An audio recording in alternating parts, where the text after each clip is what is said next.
ओम शांति। ओम शांति। बाबा कहते हैं बच्चे बाप को याद करते हैं। फिर ऊपर में बता के कितना सहज है याद। और फिर बाबा कहते हैं बच्चे बाप को याद करते हैं, समझते हैं हम इस समय माया अथवा रावण बलवान के जंजीरों में अभी हम फंसे हुए हैं। बाप कहते हैं इससे छुड़ाने वाला तो समर्थ है। हम तो जानते हैं ना इससे छुड़ाने वाला कितना समर्थ है। बाबा भी कहते हैं तुम बच्चे जानते हो हम आत्माएं बलहीन बन गई है। रावण ने बलहीन शक्तिहीन बना दिया है। ये ज्ञान कोई भी मनुष्यों में नहीं है। रावण शक्तिहीन बनाता है, ये ज्ञान कोई भी मनुष्यों में नहीं है।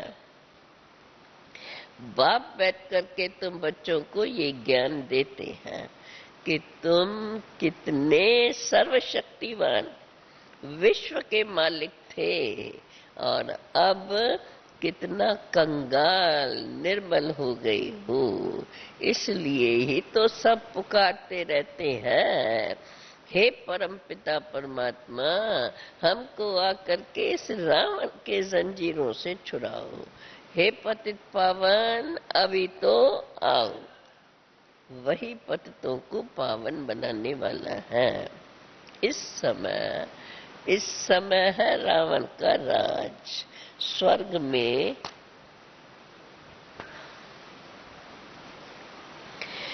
इस समय है रावण का राज। स्वर्ग को राम राज कहा जाता है और नरक को रावण राज कहा जाता है।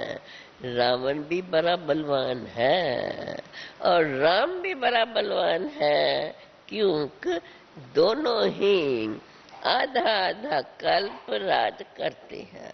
मनुष्य तो इस समय तो सब मनुष्य पतित है। बाबा कहते हैं तुम भी तो पहले पतित थे, अब पतित पावन आकर तुमको पावन बनने का ज्ञान दे रहे हैं। कौन सा ज्ञान? योग और ज्ञान। पहले तो बाप के साथ योग चाहिए। दुनिया में तो बाप अलग, टीचर अलग और गुरु अलग होते हैं। अलग अलग याद करना पड़ता है। फलाना टीचर हमको पढ़ाते हैं, परंतु तुम बच्चों को तीनों ही संबंध एक के साथ है, इसलिए एक को ही तुम्हें तीनों संबंधों से याद करना है। तीनों का नाम भी एक ही है। कौन सा? शिव बाबा। हम बाबा ही कहेंगे ना। तीनों का नाम भी एक ही है, शिव। उन्हों का तो नाम रूप अलग है और तीनों ही शिव बाबा है परम प्रिय, परम पिता, परम प्रिय शिक्षक और परम प्रिय सतगुरु। तीनों ही एक है। मनुष्य तो टीचर को अलग, गुरु को अलग और बाप को अलग अलग याद करेंगे। उन्हों का तो नाम रूप भी अलग अलग है। यहाँ तो तीनों का नाम भी एक है तो रूप भी एक ही है, इसलिए एक ही बुद्धि में आता है। रूप है निराकार और नाम है शिव बाबा। बुद्धि में एक ही याद आता है। शिव बाबा कहते हैं मैं आता हूँ किस लिए? तुम बच्चों को इस मृत्यु लोक से ले जाने के लिए, जिसके आसार भी तुम देख रहे हैं। देखो, बलवान बनने में माया भी बहुत सामना करती है, बहुत विघ्न डालती है। बाबा कहते हैं तुम बच्चे भी बहुत चोटें खाते हो। माया कभी कभी कभी बहुत जोर से थप्पड़ मार देती है, कभी हल्का, कभी जोर से ऐसा थप्पड़ मारती है, जोर से ऐसा थप्पड़ मारती है जो विकार में गिर पड़ती है। फिर वह असर तो बहुत समय चलता है, जैसे कि उनके बुद्धि को ताला लग जाता है। अब बाबा कहते हैं माया तुमको भुलाने की बहुत कोशिश करेंगी, परंतु याद रहे तुम बच्चे भूलना नहीं। जितना तुम मेरे को याद करेंगे उतना ही तुम्हें फिर वर्षा भी बुद्धि में आएगा और पद भी ऊंच पा सकेंगे। ऐसा कोई बच्चा नहीं होगा जिसको बाप का वर्षा याद न आवे।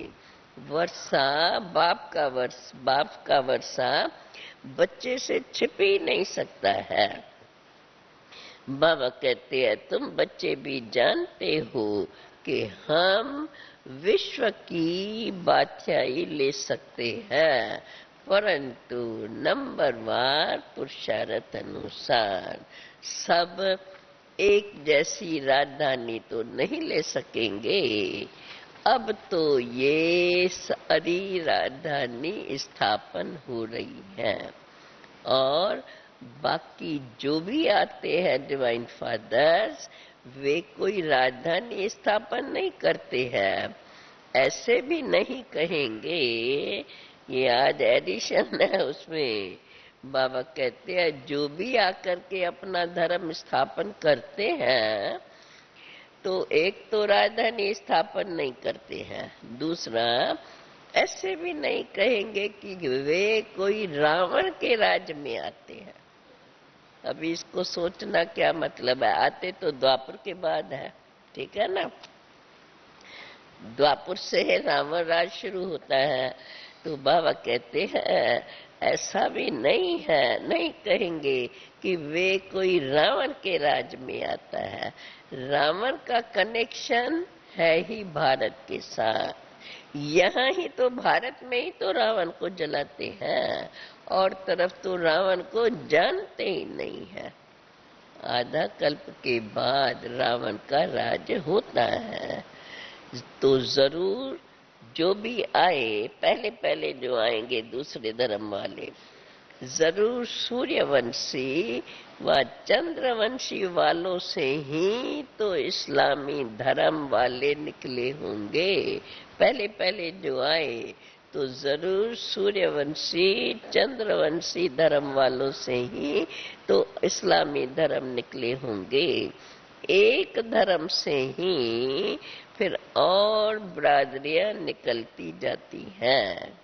ऐसे नहीं, वो बरादरी निकली तो उस समय कोई वहां रावण राज्य होगा नहीं, वो तो बाद में आते हैं। बाबा तो आकर के राजधानी स्थापन करते हैं, वे कोई राजधानी नहीं स्थापन करते हैं। वे तो कोई क्वार्टर समय में आते, कोई आधा समय में आते हैं। सतो प्रधान से फिर धीरे धीरे तमो प्रधान बनना है, तो उन्हों के लिए अल्प काल का सुख और बहुत काल का दुख होता है। यह खेल ही ऐसा बना हुआ है जो तुमको समझाया जाता है। जो भी आते हैं पहले पावन थे, फिर पतित बनते हैं। पहले एक ही देवी देवता धर्म था और फिर और धर्मों की धीरे धीरे वृद्धि होती रहती है। देवताएं जो देवताएं थे, सूर्यवंशी चंद्रवंशी थे, बाबा कहते हैं वे खुद ही हिंदू बन जाते हैं, क्योंकि बदल जाते हैं, अपना देवता धर्म भूल जाते हैं, नाम ही भूल जाते हैं। फिर भिन्न भिन्न प्रकार की मल्टीप्लिकेशन होती रहती है। फिर वे अपने अपने धर्म स्थापक के पिछाड़ी चले जाते हैं और देवता धर्म प्राय लोप हो जाता है सब देवी देवता धर्म वाले। दूसरे धर्म शुरू होते हैं तो बाबा कहते हैं सब देवी देवता धर्म वाले, परंतु अपने को कोई देवता कह नहीं सकते, क्योंकि पवित्र नहीं है। पवित्रता के बिगैर अपने को देवता कहलाना बेकायदे हो जाता है। जो असल में देवी देवताएं थे वही तो फिर क्षत्रिय, फिर सो वैश्य, सो शूद्र बन जाते हैं। अब फिर तुम ब्राह्मण बने हो। अब यह सब बातें और धर्म वाले पहले नहीं समझेंगे। देवता धर्म वाले ही जो यहाँ आएंगे वो ही इन बातों को समझ सकेंगे। बाकी धर्म वाले तो बाद में ही आते रहेंगे। आगे चल करके वृद्धि बहुत होंगी। मुख वंशावली की ये वृद्धि होती है। प्रजापिता ब्रह्मा वही तो आकर के ब्राह्मण धर्म अभी स्थापन करते हैं। तो प्रजापिता ब्रह्मा के बच्चे जरूर ब्रह्मा कुमार और कुमारियां ही तो कहलाएंगे। ब्राह्मण वर्ण वाले ही देवता बनेंगे। अनेक आगे चल करके अनेक आकर के ये नॉलेज लेंगे, क्योंकि राजधानी स्थापन होती है तो चाहिए ना इतनी प्रजा भी। अच्छा, बाबा कहते हैं तुम बच्चे पुरुषार्थ करते हो सूर्यवंशी कुल में आने के लिए, सूर्यवंशी राजधानी में आने के लिए। उनमें भी मुख्य तो 8 है, बाकी तो वृद्धि हो जाती है। जो मम्मा बाबा का बनेंगे, कुछ सुनेंगे तो वही आएंगे। प्रदर्शनी में तो अनेका अनेक आते हैं, उनसे कोई कोई निकलते हैं जो अच्छी रीत पुरुषार्थ करते हैं। तो पहले पहले तुम बच्चों को बाप का परिचय जरूर देना चाहिए। भल करके कोई लिंग रूप कहते हैं, कोई ज्योति स्वरूप कहते हैं। बाप समझने से, परंतु बाप है तो बाप समझने से ब्रह्म जो महतत्व है उनको फिर भगवान तो कह नहीं सकते हैं। अर्थात ये ब्रह्म ही भगवान है, ये बात उनकी अगर समझेंगे तो बाप है, तो बाप समझने से ये तो फिर कह नहीं सकते हैं, क्योंकि ब्रह्म तत्व को भगवान नहीं कह सकते। परम पिता परमात्मा तो नॉलेजफुल है, ब्रह्म को नॉलेजफुल थोड़े ही कहेंगे। तुम पूछते हो ना, कोई भी आता है, तुम बच्चे उन्हों से पूछते हो बताओ आत्मा का क्या रूप है, तो कह देते हैं लिंग, क्योंकि लिंग रूप की ही तो पूजा करते हैं। स्टार की पूजा तो कहाँ दिखाई नहीं गई है, न जानने के कारण फिर कुछ न कुछ बना देते हैं। फिर कह देते हैं, ये भी फिर कह देते हैं, ठिक्कर बितर सब में भगवान कह देते हैं। बाप समझाते हैं आत्मा तो स्टार सदृश है, आत्माओं का इकट्ठा झुंड भी तुम देख सकते हो। जब सभी आत्माएं वापस जाएंगी तो बड़ा झुंड होगा ना। उनको कहा जाता है सूक्ष्म ते भी सूक्ष्म। परंतु साक्षात्कार से कोई कुछ समझ नहीं सकेंगे। समझो, किसको शिव का साक्षात्कार हुआ अथवा किसको ब्रह्मा विष्णु शंकर का साक्षात्कार भी हो, परंतु फायदा साक्षात्कार, सिर्फ साक्षात्कार से फायदा कुछ भी नहीं है। यहाँ तो चाहिए सृष्टि के आदि मध्य अंत को, अंत की नॉलेज, क्योंकि आदि मध्य अंत को ही पूरा जानना होता है, तब ही इस सृष्टि के राज को समझ सकते हैं। ये तो पढ़ाई है ना। परमात्मा भी एक स्टार है। जैसे आत्मा के लिए माना जाता है स्टार मिसल है, वैसे परमात्मा भी एक स्टार मिसल ही है। इतनी छोटी चीज की देखो कितनी महिमा है। इतना छोटा सा लिंगाकार करके बड़ा दिखाते हैं, पर वो भी तो निराकार रूप ही दिखाते हैं ना, कोई फीचर्स नहीं है। देखो इतनी छोटी सी चीज की कितनी महिमा है। ज्ञान का सागर है, प्रेम का सागर है, सुख शांति का सागर है, वही तो सारा काम करते हैं।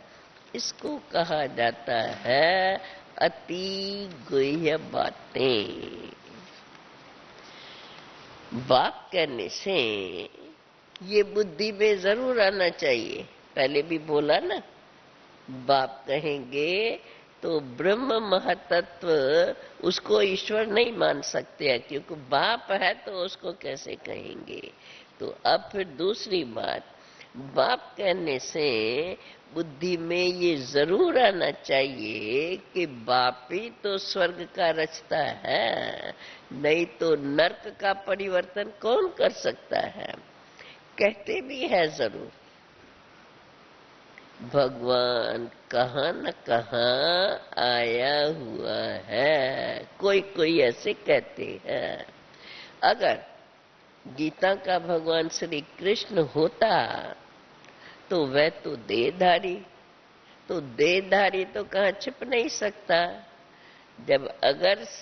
जब मानते हैं कि कहाँ न कहाँ भगवान तो आया है, अब अगर वो श्री कृष्ण होता और आया होता तो कहाँ न कहाँ से पता तो चल ही जाता, वो छिप नहीं सकता है।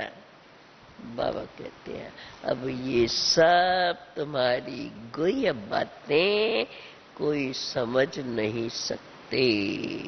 उन्होंने कभी सुना ही नहीं है कि परम पिता परमात्मा आखिर है क्या चीज, आत्मा क्या चीज है, कोई नहीं जानते, सिर्फ कह देते हैं बिरकुटी के बीच में चमकता है अजब सितारा, फिर उसको ही परमात्मा भी कह देते हैं, आत्मा सो परमात्मा मान लेते हैं।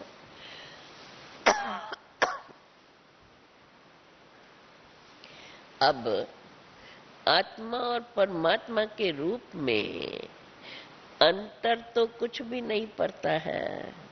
क्या परमात्मा कोई भारी चीज है? वह परमात्मा कोई बड़ी रोशनी है? नहीं, वो तो सिर्फ नॉलेजफुल है। गति सदगति के लिए ज्ञान देते हैं, इसलिए उनको ज्ञान का सागर कहते हैं। अब ज्ञान का सागर तो परम पिता परमात्मा को कहेंगे, वह रावण के मत पर चलने वाले मनुष्यों को कहेंगे। ज्ञान का सागर परम पिता परमात्मा को कहेंगे, वह रावण के मत पर चलने वाले मनुष्यों को कहेंगे। बाप कहते हैं मैं ही ऑलमाइटी अथॉरिटी हूँ, बाकी तो सब है भक्ति मार्ग की सामग्री। देखो ब्रह्मा के हाथ में इतने शास्त्र दिखाए हैं, परंतु उनको ये मालूम ही नहीं है। क्या नहीं मालूम है? कि आखिर ब्रह्मा है कौन। बाप कहते हैं मैंने ही तो आगे भी कहा है कि मैं साधारण बूढ़े तन में आता हूँ, इस नंदीगढ़ में आकर नॉलेज सुनाता हूँ। मनुष्य भागीरथ भी दिखाते हैं तो फिर गौमुख भी दिखाते हैं। अब भागीरथ से भी गंगा, ये शास्त्रों की बातें मनुष्य जो मानते हैं, तो कितनी विचार की बात है। ऐसे ऐसे क्वेश्चन करो तो आप ही उनका दिमाग भी समझेगा कुछ और बात है। तो बाबा कहते हैं देखो ब्रह्मा के हाथ में शास्त्र दिखाते हैं, परंतु ये नहीं मालूम है ब्रह्मा है कौन। बाप कहते हैं मैंने आगे भी कहा है, कल अब पहले कहा है ना, गीता में भी वर्णन है, मैं साधारण बूढ़े तन में आता हूँ, इस नंदीगढ़ में आकर के नॉलेज सुनाता हूँ।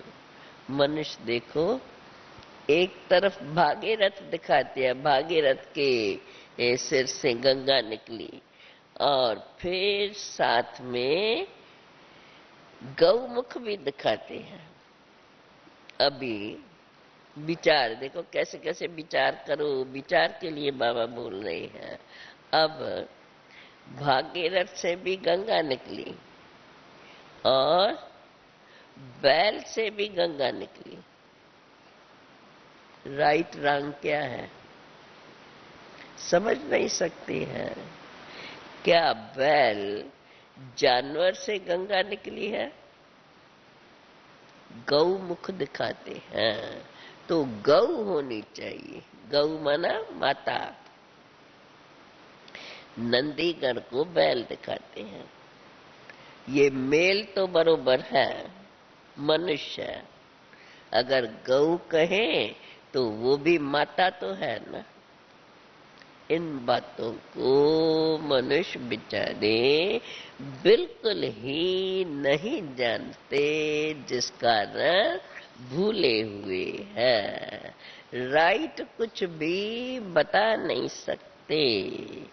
ब्रह्मा के द्वारा तो सूर्यवंशी राज की स्थापना हो रही है। अब बाकी अब तो कोई राजाई है ही नहीं। यह बेहद का बाप आकर के बेहद का राज देते हैं। इस पढ़ाई से जो सूर्यवंशी चंद्रवंशी घराने के होंगे, उनके बुद्धि में ये सब बातें बैठेंगी। तो पहले पहले ये निश्चय चाहिए। कौन सा निश्चय चाहिए? पहले पहले कि शिव बाबा ही हमको पढ़ाते हैं और शिव बाबा ही हमको साथ ले जाएगा। कोई और गुरु गोसाई की ये कहने की ताकत ही नहीं है। शिव बाबा ही कहते हैं मैं आया हूँ तुमको अपने साथ ले जाने के लिए। तो बाबा कहते हैं ये कहने की ताकत कोई भी गुरु गोसाई को नहीं है जो ऐसे कह सके। पतित पावन तो एक बाप ही है, उनको ही याद करते हैं कि आकर के अभी हमें पावन बनाओ। नए सो पुराने, पुराने सो नए, ये तो होता ही है और होता ही रहता है। अब परम पिता परमात्मा के सिवाय ये बातें भी कोई समझा नहीं सकता और न कोई परमात्मा के सिवाय पावन दुनिया बना सकते हैं। बाप से ही सूर्यवंशी और चंद्रवंशी का वर्षा, राजाई का वर्षा मिलता है। यहाँ तो अब देखो कुछ भी राजाई है ही नहीं। तो अब ये सब बातें बड़ी समझने की हैं। मनुष्य तो समझते हैं, शास्त्रों में जो कुछ लिखा हुआ है शास्त्र सच्चे है, क्योंकि शास्त्र भगवान ने बनाए हैं। लोगों को ये पता ही नहीं है कि भगवान ने मनुष्य के तन में ही आकर के गीता सुनाई है। उस पर ही मनुष्यों ने फिर कृष्ण का नाम डाल दिया है। यह भूल जब तक बुद्धि से निकले तब इस बात को समझ सके, तो पहले शिव बाबा को जाने, तब समझे कि वही स्वर्ग की स्थापना करते हैं। जानते ही नहीं तो बस आपस में लड़ते झगड़ते ही रहते हैं। बाप कहेंगे तुम स्वर्ग में ऊंच पद पाने के लायक नहीं हो, लड़ते झगड़ते रहते हैं, जानते नहीं, न समझते हैं, न समझने की कोशिश करते हैं। तब बाप कहते हैं तुम स्वर्ग में ऊंच पद पाने के लायक ही नहीं हो, तुम्हारे में दैवी गुण है ही नहीं, धारणा तुम्हारे में होती नहीं। जब दैवी गुणों की धारणा नहीं है तो क्या होगा? जरूर विकारी भरे हुए होंगे। भल कोई बूढ़े हैं, क्रोध तो उनमें भी बहुत है, क्रोध बूढ़ा नहीं होता है। बोला ना बाबा ने, कलयुग में विकार सदा जवान है। आजकल बूढ़े भी विकार में जाते हैं। बाबा कहते हैं काम महाशत्रु है मनुष्यों के लिए, आज के इंसान के लिए तो वो मित्र है, वैसे तो भगवानो वच काम महाशत्रु है। देखो विकार के लिए कितना तंग करते हैं। रावण इस समय, रावण सभी का मित्र है, क्योंकि सारी ही विख की पैदाश है। विख की पैदाश अर्थात किसकी पैदाश, किसकी कहेंगे? विख की पैदाश अर्थात रावण की पैदाश। मनुष्य जानते ही नहीं है इन बातों को। बाप की श्रीमत पर चले तब ही स्वयं को सपूत कहला सकते हैं, बाकी तो विक्रम करते रहते हैं। बाबा तो फिर झट सावधानी, बाबा को पता चलता है तो झट सावधानी दे देते हैं। बाबा कहते हैं बहुतों में बहुत कुछ आदतें रहती हैं, झूठ बोलने की आदत, चोरी करने की आदत, मांगने की आदत। बाप कहते हैं मैं तो हूं दाता, तुम कोई से क्यों मांगते हो? जिसको इंश्योर करना होगा वो आप ही करेंगे, तो तुम किससे भी कुछ भी मांगो नहीं। कैसे मांगते हैं? आज बाबा का जन्मदिन है, कुछ तो भेजे। टीचर्स बहने स्टूडेंट्स को कहेंगी आज बाबा का जन्मदिन है, शिवरात्रि, कुछ तो यज्ञ में भेजे। ऐसे मांगो नहीं, समझाना है, इंश्योरेंस करना है तो भल करो। भक्ति मार्ग में मनुष्य अपने को इंश्योर करते हैं, वो है हद का इंश्योरेंस, जिसको दान कहा जाता है। उसका फल भी तो बाप ही देते हैं। अब ये है वो है भक्ति मार्ग का इंश्योरेंस, और ये है बेहद का। भक्ति मार्ग में कहती है ना कोई को संपत्ति बहुत होती है या कोई अच्छे घर में जन्म, तो कहेंगे ना ये परम पिता परमात्मा ने ये हमें भक्ति का फल दिया है। शाहूकार होगा तो कहेगा ये पाठ कर्मों का फल मिला है। कोई गरीब है क्योंकि इंश्योरेंस नहीं किया है इसलिए उनको इतना धन नहीं मिलता। बाप कहते हैं मेरे पास ही तो सब इंश्योर करते हैं। कहते हैं ये भगवान ने दिया है, तो भक्ति मार्ग में तुम इंश्योर करते हो। कहते हैं ना भगवान का दिया हुआ भगवान को देते हैं। कोई ऐसे भी कहते हैं।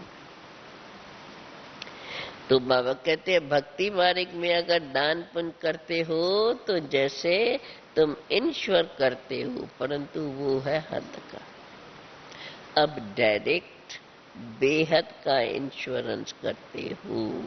माता पिता ने तो देखो सब कुछ इंश्योरेंस किया है ना, तो कितना रिटर्न में देते हैं।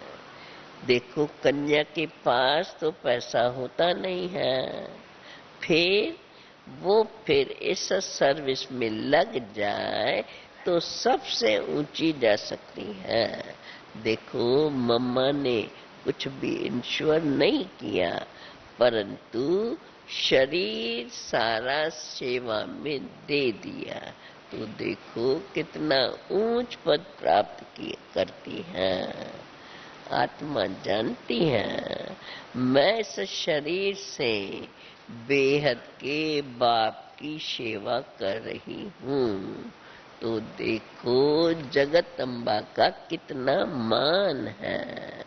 जगदम्बा का बहुत बड़ा मर्तबा है। जगदम्बा वही ज्ञानेश्वरी और फिर वही राजेश्वरी बनती है। अब ये सब कुछ जगदम्बा है, दुर्गा है, जो भी सरस्वती है, बाबा कहते हैं ये जो देवियां पूजी जाती है, तो ये सब कुछ तुम्हारा ही मर्तबा है जो अभी तुम जानते हो। इसलिए ऐसा ही पुरुषार्थ करना है जो कल पहले पुरुषार्थ करके गायन और पूजनीय योग बने हैं, वही पुरुषार्थ करके फिर ऐसा ही पूजनीय योग बनना है। अच्छा मीठे मीठे सिकिल दे बच्चों प्रेत माता पिता बाप दादा का याद प्यार और गुड मॉर्निंग। रूहानी बाप की रूहानी बच्चों को नमस्ते।